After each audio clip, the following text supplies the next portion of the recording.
Muslim friends say that we celebrate Christmas to honor Jesus. Oh my God, is it permissible? So sister has asked a very good question. Muslim friends, they say that we celebrate Christmas to honor Jesus. You know, when Muslims come up with these things, I wonder where is their own identity. Looks like they're having a serious identity crisis.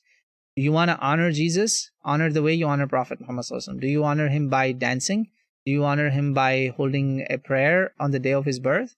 You pray Eid on the day of Eid al-Fitr and Eid al-Adha.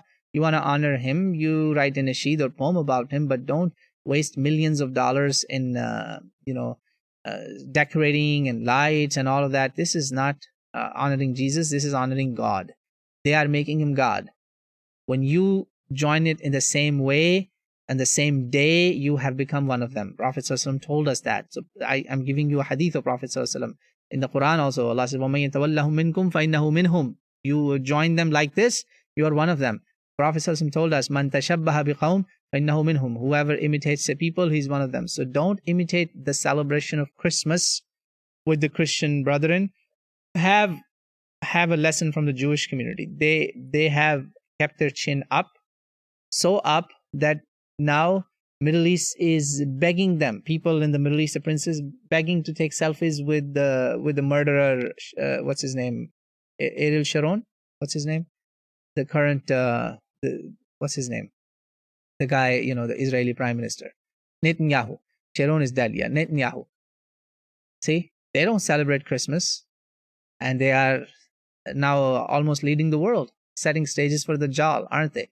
So Muslims have to really wake up. That how much will you attempt to please? And Allah says they will never be pleased with you until you become one of them.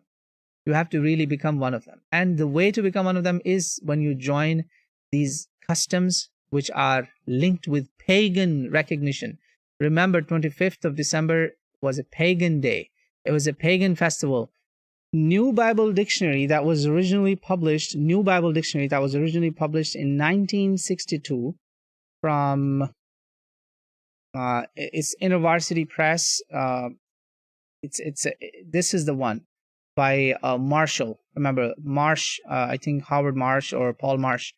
This guy led an effort where over 1,000 clergymen, priests, preachers of Protestant and Catholic world got together and created a biblical dictionary where any word in the Bible, any name in the Bible, you check and it will give you all the concordances, the references where it is mentioned in the Bible and what Christians believe about it.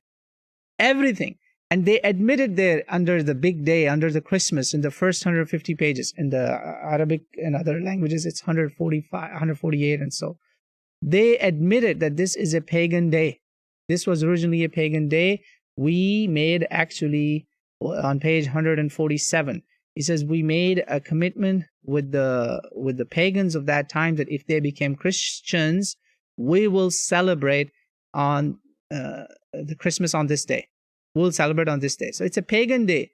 The tree and everything, there are pagan customs. La ilaha illallah, on a compromise, on a deal. What are you going to do? Is it honoring Jesus or dishonoring Jesus? Paganism, Jesus? Peace be upon him. That's why Isa alayhi salam on the day of judgment, there are some people he's going to say, I don't know you.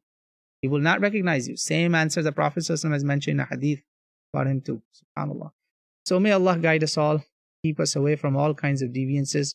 So my answer is no, we cannot do that.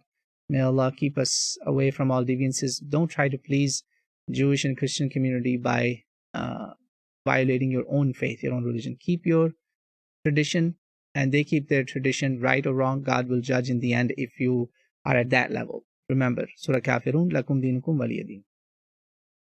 Alhamdulillah.